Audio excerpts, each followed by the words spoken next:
The wagon wheel snapped clean in half just as the sun dipped below the horizon, leaving Magnolia Reed stranded 30 miles from the nearest settlement with nothing but a broken axle, 2 frightened mules, and a single change of clothes that was currently covered in axle grease and desert dust. She had been traveling alone from San Francisco to meet her aunt in Nevada territory, a journey she had undertaken with careful planning and a stubborn determination that had gotten her this far. It was 1883, and the desert landscape of Eastern California stretched endlessly in every direction, painted in shades of purple and gold as twilight settled over the rocky terrain. Magnolia climbed down from the wagon seat, her boots sinking into the sandy soil as she assessed the damage. The wheel was beyond repair, and she was too far from anywhere to simply walk for help before nightfall. She unhitched the mules and tied them to a scraggly Joshua tree, then dug through her traveling trunk for water and supplies.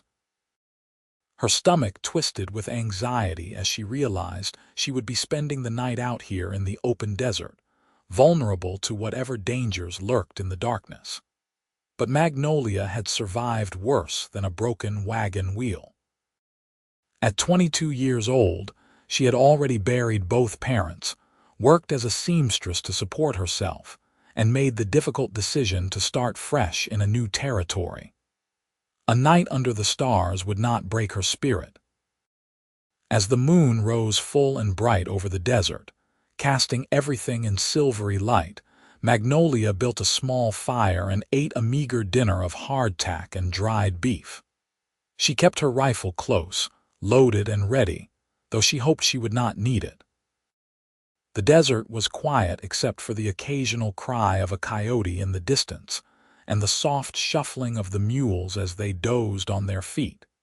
It was only when she pulled off her day dress and examined it properly that Magnolia realized just how filthy it had become. The grease had soaked through in several places, and the fabric was stiff with dirt and sweat from days of travel. She had one other dress in her trunk, but it was her good Sunday dress, meant for making a proper impression when she arrived at her aunt's house. She could not afford to ruin that one as well. Magnolia made a decision. She would wash this dress now, by moonlight, and hope it dried enough by morning that she could wear it while the other remained safely packed away. She had passed a small spring about a quarter-mile back along the trail. Wrapping herself in a wool blanket and keeping her chemise and petticoats on for modesty, she grabbed the dress, a bar of lye soap, and her rifle, then set off across the moonlit landscape. The spring was exactly where she remembered, a tiny oasis of water trickling from between 2 large boulders. Magnolia knelt beside the small pool it formed, dipped the dress into the cold water, and began scrubbing at the stubborn grease stains with the soap. The lye burned her already raw hands, but she worked steadily, determined to salvage her only practical garment. She was so focused on her task that she did not hear the horse approaching until it was nearly upon her. Magnolia grabbed for her rifle, but a man's voice stopped her. "Easy there, madam. I am not looking for trouble."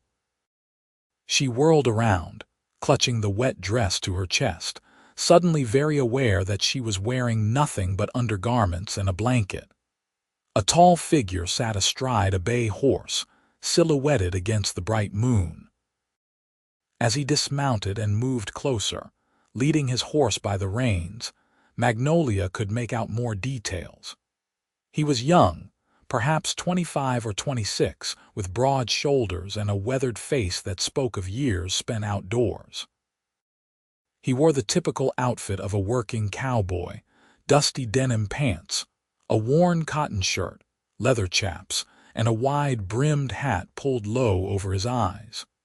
A gun belt hung at his hip, but his hands were raised in a gesture of peace.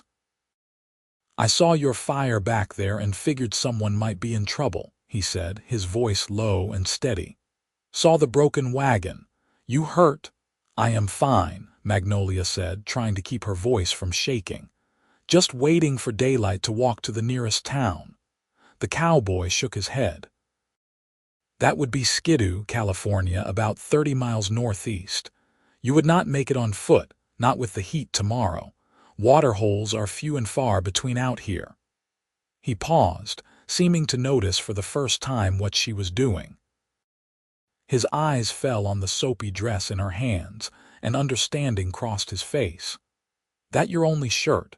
Magnolia felt heat rise in her cheeks despite the cool night air. "I have another dress, but it is meant for better occasions. This one was ruined when the wheel broke." The cowboy was quiet for a moment, then he said something that surprised her. "Let me help you fix that problem." She looked at him warily. "What do you mean?" "I have supplies in my saddlebags. Sewing kit, spare fabric, that sort of thing. Had to learn to mend my own clothes since I am usually out on the range for weeks at a time. I can help you patch that dress proper, maybe even get those grease stains out better than that lye soap will do alone. My mother taught me a trick with sand and kerosene that works wonders." Magnolia hesitated. Every instinct told her to be cautious of strange men in the wilderness, but there was something honest in his voice, something genuine in the way he kept his distance and did not leer at her state of undress. She made a quick decision. "All right," she said. "But we do this back at my fire, where I have more light and my things nearby." "Fair enough," the cowboy said. He tipped his hat. "Name is Travis Xander. I work for the Runningham Ranch about 40 miles south of here.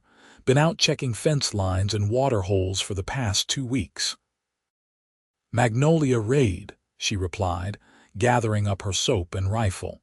"From San Francisco, heading to Nevada Territory." They walked back to her camp together, Travis leading his horse and keeping a respectful distance.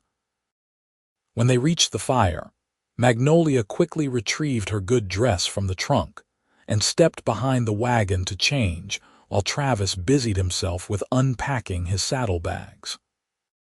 By the time she emerged, properly clothed and feeling more confident, he had spread out a surprisingly well-stocked sewing kit along with a small tin of kerosene and a clean rag. "Let me see that dress," Travis said. "All business now." Magnolia handed it over, and he examined it in the firelight, turning it this way and that to see the extent of the damage. His hands were large and work roughened, but they moved over the fabric with surprising gentleness. "This is not too bad," he said after a moment. "The grease is the main problem. If we treat it tonight and let it soak until morning, then mend these tears where it caught on the wagon, you will have a perfectly serviceable dress again." He poured a small amount of kerosene onto the rag, then rubbed it carefully into the grease stains. The sharp smell filled the air, but Magnolia watched in fascination as the black marks began to lift from the fabric. Travis worked methodically, treating each stain, then sprinkling the fabric with fine sand and working it in with his fingers before rinsing it in water from his canteen. "Where did you learn to do that?" Magnolia asked, sitting down beside the fire. "My mother ran a boarding house in Texas," Travis said, not looking up from his work.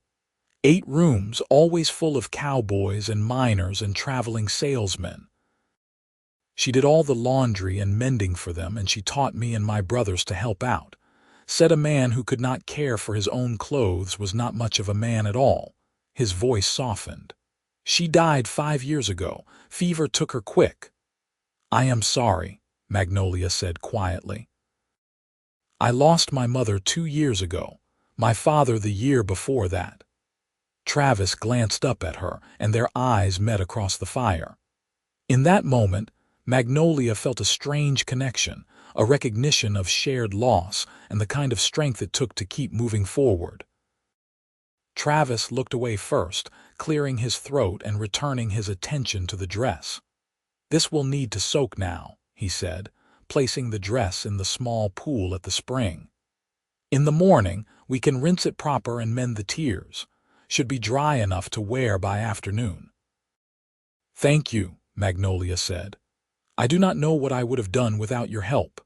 Travis settled down on the opposite side of the fire, leaning back against his saddle. "Out here, people help each other. It is the only way to survive." He pulled his hat down over his eyes. "You should get some sleep, Miss Reed. I will keep watch for a few hours, then wake you to take a turn if that suits you." Magnolia knew she should probably insist on taking the first watch, but exhaustion was pulling at her, making her eyelids heavy. "That suits me fine, Mr. Xander." "Thank you again." "Just Travis," he said from beneath his hat. "No need for formality out here in the middle of nowhere." "Then call me Magnolia," she replied, wrapping herself in her blankets near the fire. She did not expect to fall asleep so easily with a stranger nearby. But there was something about Travis's presence that felt safe rather than threatening. His steady breathing and the occasional quiet movements as he tended the fire created a peaceful rhythm that lulled her into deep, dreamless sleep. When Magnolia woke, the eastern sky was beginning to lighten with the first hints of dawn. Travis was still awake, sitting with his back straight and his rifle across his knees, watching the desert come to life. He noticed her stirring and smiled. "Morning," he said. "Coffee will be ready in a minute." Magnolia sat up, pushing her hair back from her face. "You stayed awake all night." Travis shrugged. "I am used to it. Besides, I figured you needed the rest more than I did, what with the wagon trouble and all." Guilt pricked at Magnolia's conscience, but before she could protest, Travis was pouring coffee into 2 tin cups and handing one to her. The bitter, strong brew was exactly what she needed, and she sipped it gratefully as the sun began to paint the desert in shades of orange and pink. "I have been thinking about your situation," Travis said after a few minutes of comfortable silence. "That wagon is not going to be fixed without a new wheel, and there is no way to get one out here. Your best option is to come with me to Skidoo. It is a mining town, growing fast. There is a good wagon repair shop there, and you could arrange for someone to come out and fix your wagon, or at least retrieve your things." "I cannot just leave everything here," Magnolia said, though she knew he was right. "Take what you can carry on your mules," Travis suggested. "I can send some men from the ranch back to keep an eye on the wagon until you can get it sorted. The running M is honest, and the owner, Mr. McCready, is a good man. He would not let anything happen to your belongings." It was a sensible plan, and Magnolia could not think of a better alternative. "All right," she said, "but I insist on paying you for your trouble and the ranch hands who will watch over my wagon." Travis waved his hand dismissively. "We can work that out later. For now, let us get that dress finished and pack up your essentials. It is a full day's ride to Skidoo, and we should get started before the heat becomes unbearable." They worked together through the morning, first rinsing and wringing out the dress, then sitting side by side as Travis showed Magnolia how to make nearly invisible stitches to mend the tears in the fabric. His hands moved with surprising dexterity, the needle flashing in and out of the cloth with practiced ease. Magnolia found herself watching his face as he worked, noting the small scar above his left eyebrow, the sun-weathered creases at the corners of his eyes, the way his dark hair curled slightly at the nape of his neck where it brushed his collar. "You are very good at this," she said, focusing on her own clumsy stitches. "Years of practice," Travis replied. "Out on the range, you learn to do a bit of everything. Mending, cooking, doctoring, even pulling teeth if necessary. A cowboy who cannot take care of himself does not last long." "Is it a lonely life?" Magnolia asked. Travis considered the question. "Sometimes, but there is a freedom to it that I have never found anywhere else. Just you and the land and the sky stretching out forever. A man can think out here, really think, without all the noise and rush of town life." He glanced at her. "What about you? What made you leave San Francisco for Nevada territory? Magnolia paused in her sewing. My aunt wrote to me after my mother died.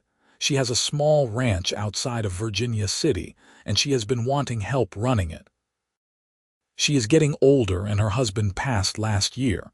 She offered me a home and a share in the ranch if I would come help her. That is a generous offer, Travis said.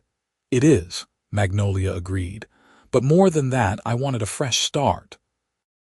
San Francisco held too many memories, too many reminders of what I had lost. I wanted to go somewhere new, somewhere I could build a different life. Travis nodded slowly. I understand that. I came out here from Texas for similar reasons. Sometimes you need to leave the past behind to find your future. They finished mending the dress and hung it to dry on a line strung between two Joshua trees. While they waited, Magnolia packed her most essential belongings into saddlebags that would fit on her mules, and Travis checked over his gear and his horse. By noon, the dress was dry enough to fold carefully and pack away, and they were ready to depart. The ride to Skidoo was long and hot, even though they traveled at a steady but not punishing pace.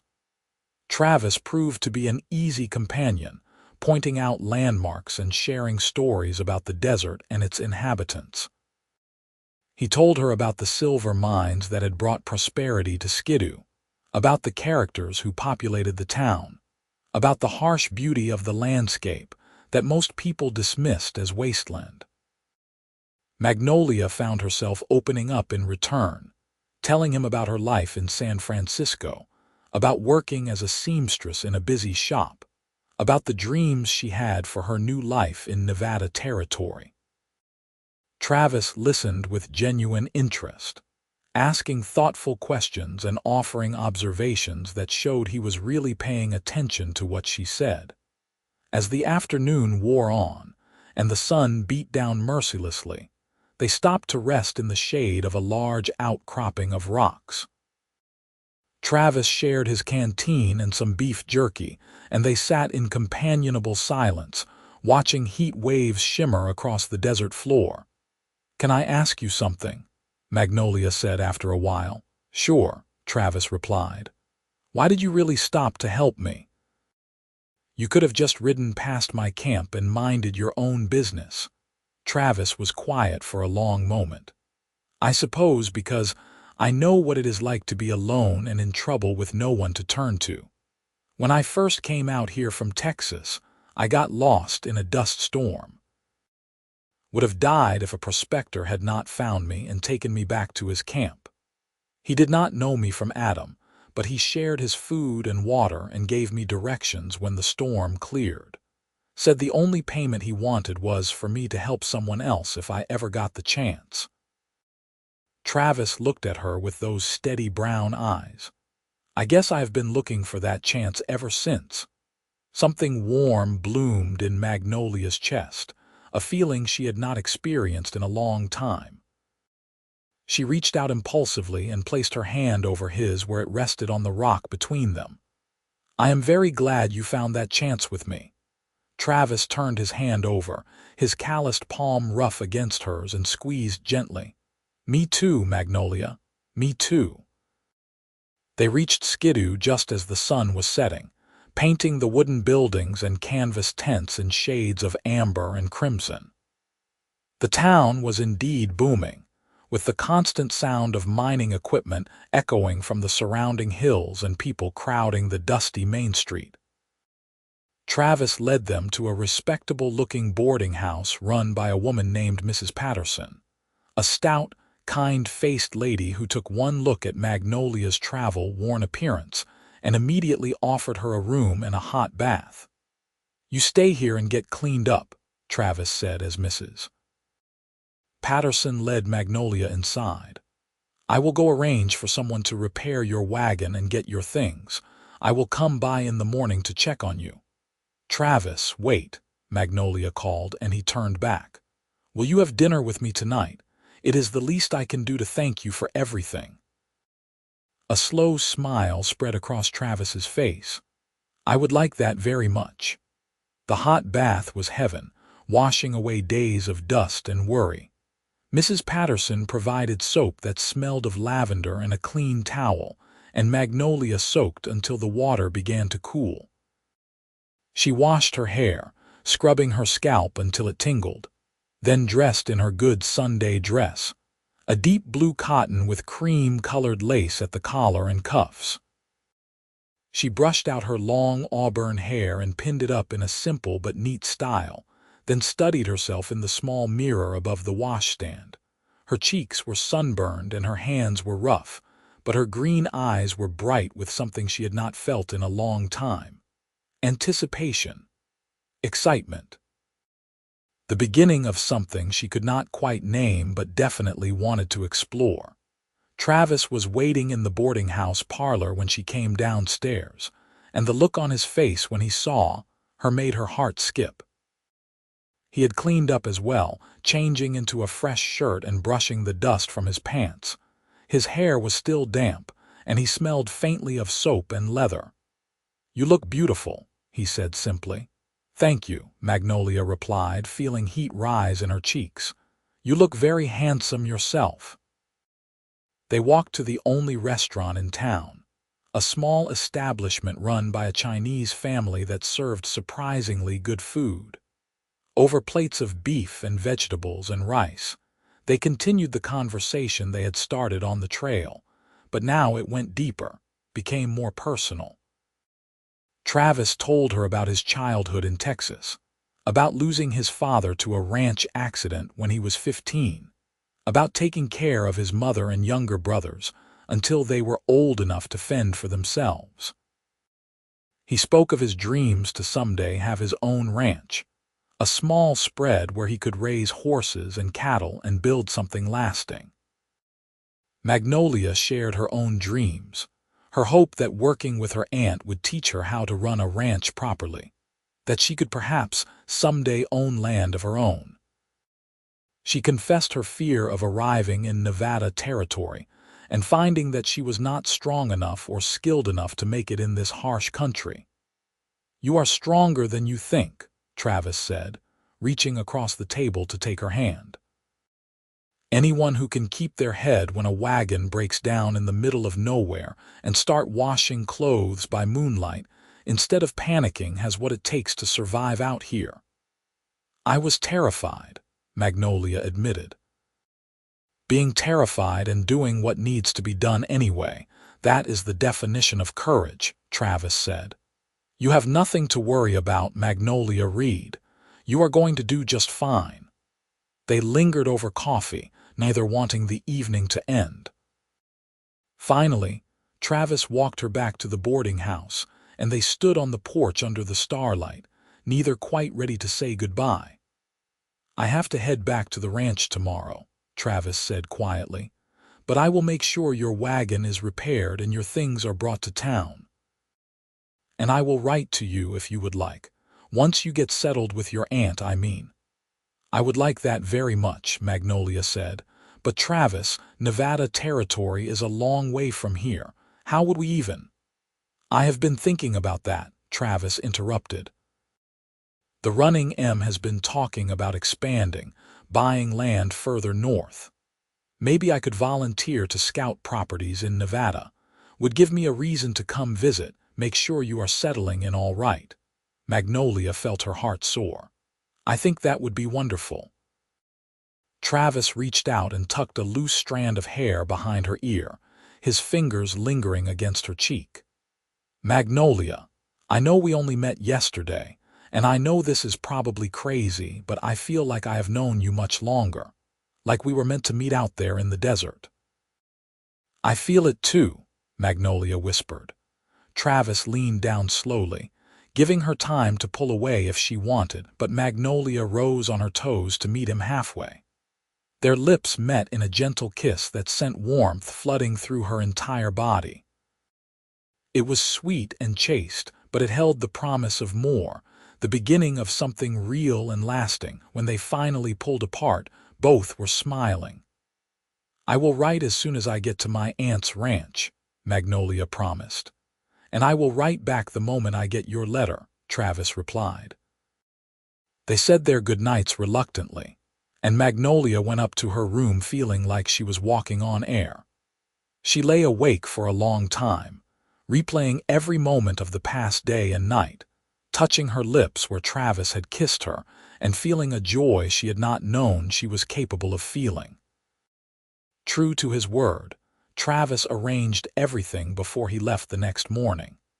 The wagon repair shop agreed to send men out to retrieve her wagon and fix the broken wheel, and Travis paid them upfront, refusing to let Magnolia reimburse him. He also left money with Mrs. Patterson to cover her room and board until the wagon was ready, and he made sure she had enough supplies for her continued journey to Nevada territory. When Magnolia protested, Travis simply smiled and said, "Consider it an investment in my future. Because I fully intend to court you properly, Magnolia Reed, and that starts with making sure you get to your aunt's ranch safely." He kissed her once more before mounting his horse, a longer, deeper kiss that left her breathless and aching for more. Then he rode off toward the south, turning in his saddle to wave until he disappeared behind a hill. The next 3 days passed in a blur. Magnolia explored Skidoo, fascinated by the rough-and-tumble mining town with its saloons and shops and constant activity. She met several families who had come west seeking fortune, and she marveled at the determination and resilience of people who chose to make their lives in such an unforgiving landscape. Her wagon arrived on the 4th day, fully repaired and loaded with all her belongings intact. The men from the repair shop had even cleaned out the wagon bed and tightened all the other wheels, ensuring she would have no more problems. Magnolia paid them generously from her carefully saved money, then spent another day reorganizing her belongings and preparing for the final leg of her journey. She reached her aunt's ranch outside Virginia City a week later, and Aunt Martha greeted her with tears and embraces and immediate assurances that she had made the right decision in coming. The ranch was small but well-maintained, with a sturdy house, a good barn, and several hundred acres of grazing land. Aunt Martha was a spry woman of 55 with iron-gray hair and a no-nonsense attitude that Magnolia immediately appreciated. "You look different than when I last saw you," Aunt Martha said that first night over supper. "There is something in your eyes, a brightness I have not seen before. What happened on your journey?" Magnolia told her everything, from the broken wagon wheel to washing her dress by moonlight to meeting Travis and the connection they had formed. Aunt Martha listened with a knowing smile. "I met your Uncle Robert in a similar fashion," she said when Magnolia finished. "I was traveling by stagecoach to Carson City, and the stage broke down in the mountains. Robert was a surveyor working in the area, and he helped us get the stage running again. We talked for 3 hours while we waited for parts, and I knew before we reached Carson City that I was going to marry him." Her eyes grew misty. "We had 32 good years together, not nearly enough, but I treasure every moment." "I am sorry you lost him," Magnolia said. "So am I, child." "So am I." Aunt Martha patted her hand. "But that is why you should grab onto happiness when you find it. Life is too short and too uncertain to let love slip away. If this Travis is half the man you think he is, you should hold onto him with both hands." Magnolia nodded, determination filling her. "I intend to." Over the following weeks, Magnolia threw herself into learning everything she could about running the ranch. She rose before dawn to help with feeding and watering the livestock, spent long days mending fences and checking on cattle, and fell into bed each night exhausted but satisfied. Aunt Martha was a patient teacher, explaining not just what needed to be done but why, making sure Magnolia understood the reasoning behind every decision. Magnolia also began writing letters to Travis, long, detailed accounts of her days and her thoughts. She told him about the ranch, about Aunt Martha, about the challenges and triumphs of her new life. She asked him questions about his work, about the Runningham Ranch, about his own dreams and plans. His letters came back just as long and just as detailed, and Magnolia found herself living for the days when the mail rider arrived with an envelope addressed in Travis's bold handwriting. Through their letters, they learned each other in ways that might have taken months or years in person. Travis wrote about his childhood fears and grown-up hopes, about the mistakes he had made and the lessons he had learned. Magnolia opened up about her grief over losing her parents, about the loneliness she had felt in San Francisco, about the terror and excitement of starting over in a new place. They shared their opinions on everything from politics to religion to the best way to cook beans over a campfire. And they discovered that they agreed on the important things and found the disagreements interesting rather than divisive. 6 months after they met, Travis wrote to say he was coming to visit. The Runningham was indeed interested in expanding northward, and they had given him 2 weeks to scout potential properties in Nevada territory. He would be arriving in Virginia City in 3 days. Magnolia read the letter 3 times, her heart pounding with excitement and nervousness. 6 months of letters and memories and growing feelings were about to become real again. What if the magic they had felt in the desert did not survive the light of day? What if they had built something in their letters that could not exist in person? "Stop worrying," Aunt Martha said, watching Magnolia fret over which dress to wear. "If he has written you all those letters, traveled all this way to see you, he is not going to be disappointed.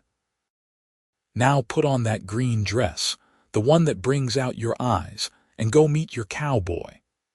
Travis arrived at sunset, riding the same bay horse he had been on the night they met. Magnolia saw him coming up the road and ran out to meet him, all her doubts evaporating the moment their eyes locked. He dismounted in one smooth motion and caught her as she threw herself into his arms. They held each other for a long moment, not speaking, just reassuring themselves that this was real, that they had not imagined the connection between them. "I missed you," Travis said finally, pulling back to look at her face. "I missed you too," Magnolia replied. "So much." He kissed her then, a kiss that was not gentle or chaste like their first had been, but full of 6 months of longing and anticipation and love. Magnolia kissed him back with everything she had, her fingers tangling in his hair, her body pressed against his. When they finally broke apart, both breathless, Travis laughed. "I think I should have come sooner." "I think you are right," Magnolia agreed, taking his hand and leading him toward the house. "Come on, Aunt Martha is waiting to meet you. She has been cooking all day." The 2 weeks of Travis's visit passed far too quickly. He stayed in town at a boarding house, but spent his days at the ranch, helping with chores and talking with Aunt Martha about ranching practices and land management. He also did his job, riding out to look at properties and meeting with land agents, but his evenings were always spent with Magnolia. They took long walks in the twilight, talking about everything and nothing. They sat on the porch swing, his arm around her shoulders and her head resting against his chest, watching the stars come out. They stole kisses in the barn and held hands under the dinner table and fell more deeply in love with each passing day. On his last evening before he had to return to California, Travis asked Magnolia to take a walk with him. They wandered out past the barn to a small rise that overlooked the valley, and there, with the setting sun painting everything gold, Travis took both her hands in his. "Magnolia, I know this has all happened fast, but I also know that what I feel for you is real and lasting. I love you. I think I started loving you the moment I saw you washing that dress by moonlight, so determined and strong and beautiful. These past 2 weeks have only confirmed what my heart already knew." He reached into his pocket and pulled out a small box. "I had this made in town. It is not fancy, but it is honest, like what I feel for you." He opened the box to reveal a simple gold band with a small turquoise stone set in it. "Magnolia Reed, will you marry me?" Tears streamed down Magnolia's face as she nodded. "Yes, yes, of course I will marry you." Travis slipped the ring onto her finger and it fit perfectly. Then he kissed her again, and Magnolia thought her heart might burst with happiness. "I will have to go back and finish out my contract with the Running M," Travis said when they finally pulled apart. "But I will give my notice and be back within 2 months. We can be married in the fall, if that suits you." "That suits me perfectly," Magnolia said. They walked back to the house hand in hand, and Aunt Martha took one look at their faces and started crying happy tears. She hugged them both and immediately began planning the wedding, talking about who to invite and what to cook, and whether they should have the ceremony at the ranch or in town. Travis left the next morning, but this time the parting was easier because they both knew it was temporary. He kissed Magnolia goodbye and promised to write every week, and she watched him ride away with joy in her heart instead of sorrow. The next 2 months were a flurry of activity. Magnolia continued working on the ranch while also helping Aunt Martha prepare for the wedding. They sewed a wedding dress from cream-colored silk that a merchant in Virginia City sold them at a discount when he heard about the upcoming nuptials. They cleaned the house from top to bottom and planned a menu for the wedding feast. They sent invitations to neighbors and friends, and the responses came back overwhelmingly positive. Travis's letters arrived faithfully every week, full of love and plans for their future. He had given his notice at the Running M, and Mr. McCready had been understanding, even generous. As a wedding gift, he was giving Travis 3 horses and a breeding bull, saying they would be a good start for a young couple looking to build their own ranch. Travis had also been saving his wages carefully, and he had enough money to buy a small piece of land adjacent to Aunt Martha's ranch, expanding their holdings and giving him and Magnolia a place to build their own home. "We will start small," Travis wrote. "Just a cabin at first, but we can add on as we need to. And we will work together, side by side, building something that belongs to both of us. I cannot wait to start this life with you, my darling Magnolia." Magnolia read that letter so many times the paper began to wear thin at the folds. She kept it tucked inside her bodice, close to her heart, a reminder of the future they were building together. Travis returned to Nevada territory in late September, just as the aspens were turning gold on the mountainsides.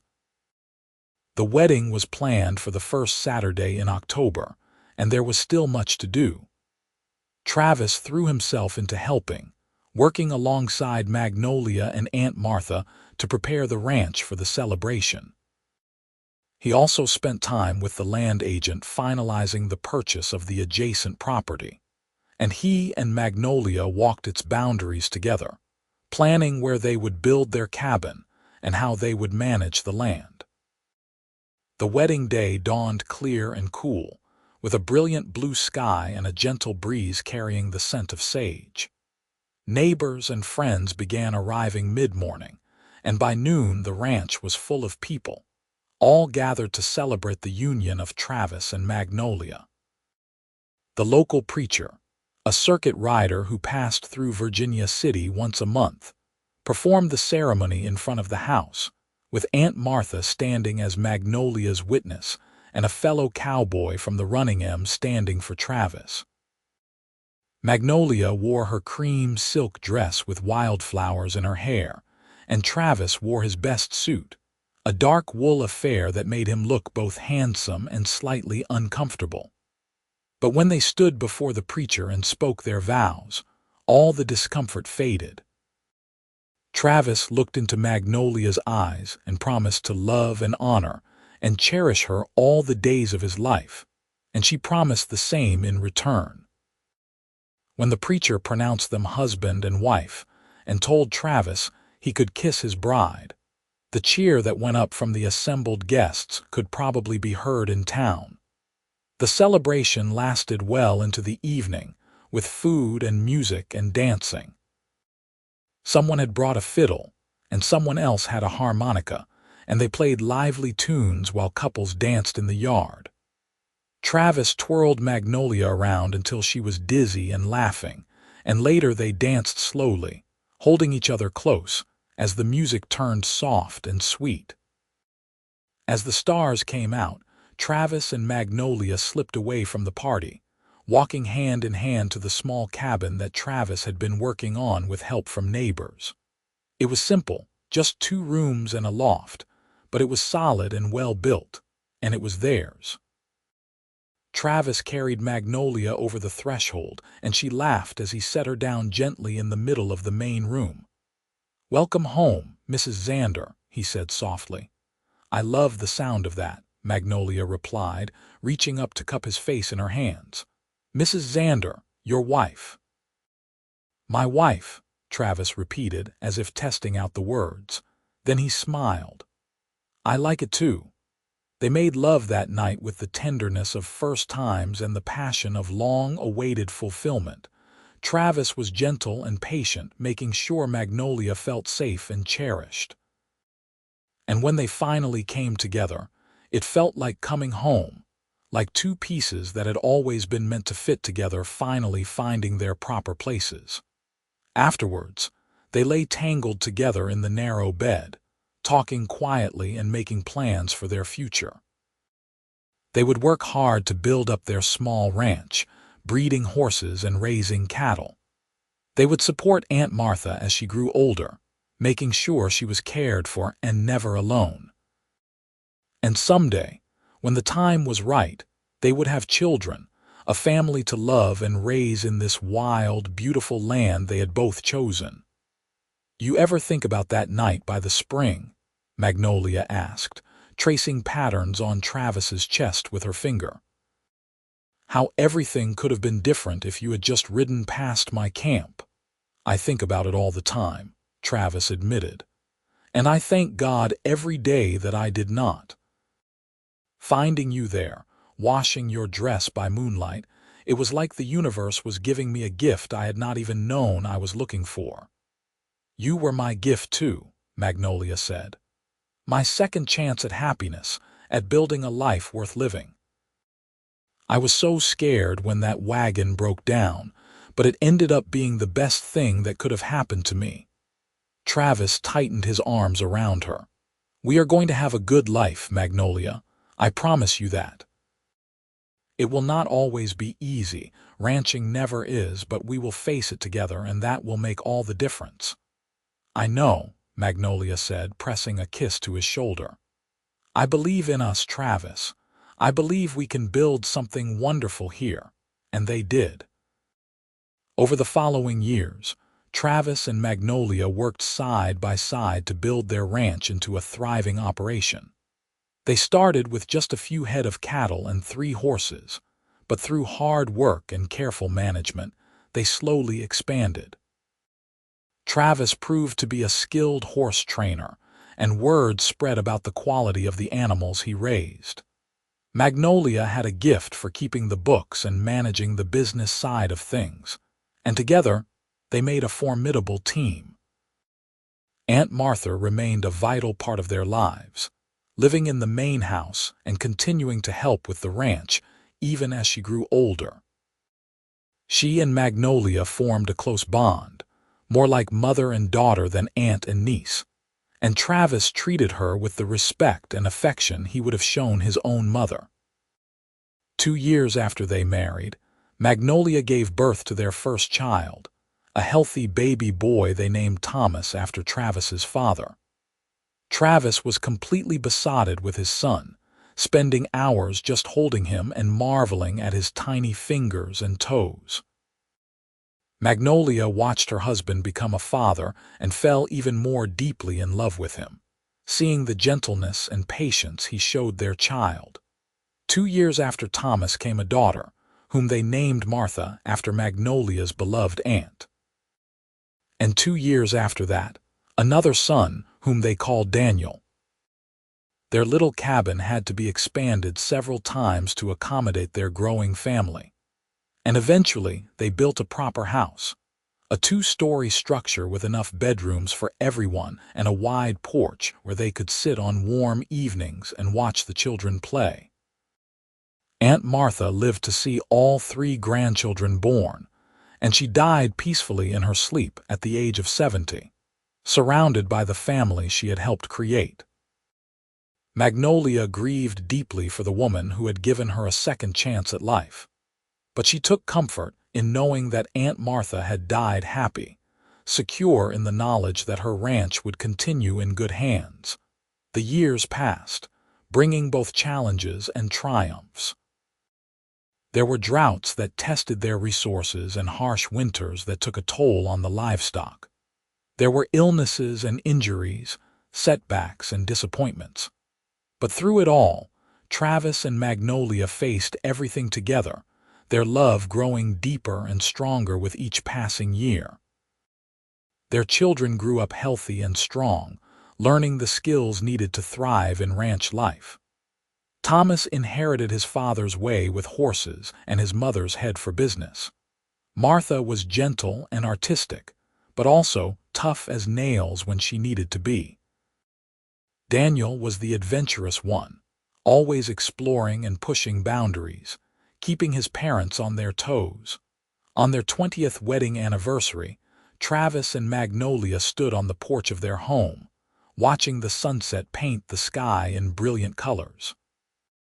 Their ranch now covered several thousand acres, supporting a substantial herd of cattle and a renowned horse breeding operation. Their children were nearly grown, preparing to make their own marks on the world. It had been 2 decades since that night by the moonlit spring, but the memory was as vivid as ever. "You remember what you said to me that night?" Magnolia asked, leaning against Travis's shoulder.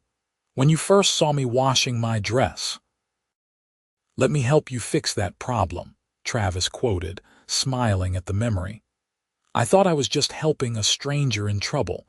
I had no idea I was meeting my future." "Neither did I," Magnolia said, "but I am so grateful that broken wagon wheel brought us together. Every single day, I am grateful for that night and for you." Travis turned to face her, taking both her hands in his just as he had on the night he proposed. Her auburn hair was streaked with gray now, and fine lines creased the corners of her eyes, but to him, she was just as beautiful as she had been at 22. "Magnolia Xander, you are the best thing that ever happened to me.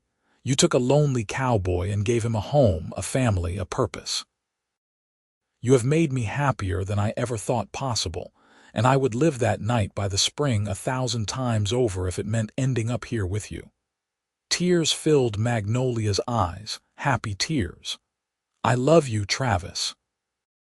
I have loved you from the moment you offered to help me, and I will love you until the day I die and beyond."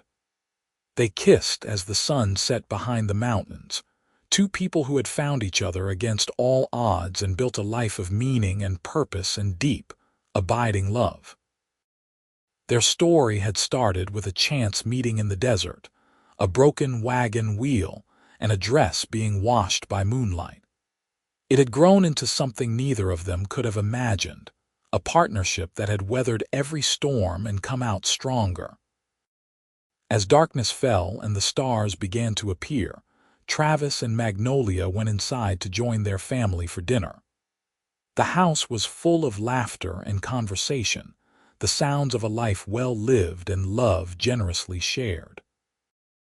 And somewhere in the desert between California and Nevada, under those same stars, another traveler might be facing their own crisis, their own moment of need. And perhaps, if they were lucky, someone would stop to help them, setting in motion their own story of chance and choice and unexpected love. For Travis and Magnolia, The story that had begun with those words, "Let me help you fix that problem," had evolved into a lifetime of partnership, devotion, and joy. They had fixed not just a dress, but two lonely hearts, mending them together into something whole and beautiful. And that, they both knew, was the greatest gift of all. The years continued to unfold with grace and blessing.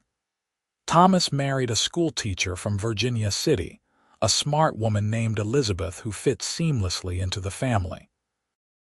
They built a house on the far end of the ranch property and began raising their own children. Martha surprised everyone by falling in love with a traveling artist who came through to paint the Nevada landscape, and she moved to San Francisco with him, writing long letters home about the vibrant city life while admitting she missed the open spaces of the ranch. Daniel eventually became a sheriff in a growing town 50 miles north. Using the strong moral compass his parents had instilled in him to bring justice and order to a wild place. Travis and Magnolia became grandparents 7 times over, and their home was often filled with the sound of grandchildren playing and asking for stories. The favorite story, always, was how Grandma and Grandpa met, and Travis never tired of telling it. He would embellish certain details, making the night seem more dangerous than it had been, and Magnolia would laugh and correct him, and the grandchildren would be entranced by this tale of romance and adventure in the wild desert. As they entered their later years, Travis and Magnolia slowed down but never stopped. They hired help to manage the more physically demanding aspects of the ranch, but they remained actively involved in all decisions. They sat on their porch most evenings, holding hands and watching the sun set, talking about their children and grandchildren, remembering their own adventures, and feeling grateful for every moment they had been given together. On a warm evening in late spring, when they had been married for 43 years, Travis turned to Magnolia with a serious expression. "I have been thinking," he said. "That is always dangerous," Magnolia teased, but she squeezed his hand encouragingly. "I want you to know that you have made my life complete," Travis said. "Every dream I ever had came true because of you. You gave me love and family and purpose. You made me better than I ever could have been alone. And if I could go back and live it all over again, I would not change a single moment." Magnolia felt tears sting her eyes. "Travis Xander, are you getting sentimental in your old age?" "Maybe I am," he admitted with a smile, "but I mean every word. You are my heart, Magnolia. You always have been." "And you are mine," she replied. "From that first moment by the moonlit spring to this very second, you have been my heart and my home." They sat in comfortable silence as the stars emerged, one by one, in the darkening sky. Somewhere in the house, they could hear Thomas and Elizabeth putting their youngest children to bed. The ranch stretched out around them, a testament to decades of hard work and love. The desert wind whispered through the sage, carrying with it the scent of earth and growing things. Travis and Magnolia had started with nothing but determination and a chance encounter in the wilderness. They had built a life beyond anything either had imagined, not through luck but through choice, through commitment, through showing up for each other day after day, year after year. Their love story was not one of grand gestures or dramatic declarations, but of small moments accumulated over time, of hands held and burdens shared and joys celebrated together. And when, years later, they were both finally laid to rest side by side in the small cemetery overlooking their ranch, their children and grandchildren and great-grandchildren gathered to remember them. They told stories of Travis's gentle strength and Magnolia's fierce determination, of the love that had sustained them through 48 years of marriage, of the legacy they had built not just in land and livestock, but in the lives they had touched and the family they had raised. The story of how they met, of a broken wagon wheel and a dress washed by moonlight, of a cowboy who stopped to help and spoke those fateful words, became family legend. It was told at weddings and anniversaries, a reminder that love often comes when we least expect it, that chance encounters can change the entire course of a life, and that the greatest adventures sometimes begin with the simplest act of kindness. Travis and Magnolia's ranch continued for generations, managed by their descendants who never forgot the story of how it all began. And on clear nights, when the moon was full and bright over the Nevada desert, it was not hard to imagine a young woman washing a dress by a small spring, and a young cowboy stopping to help, and the beginning of a love that would last through all the years of their lives and echo through the generations that came after.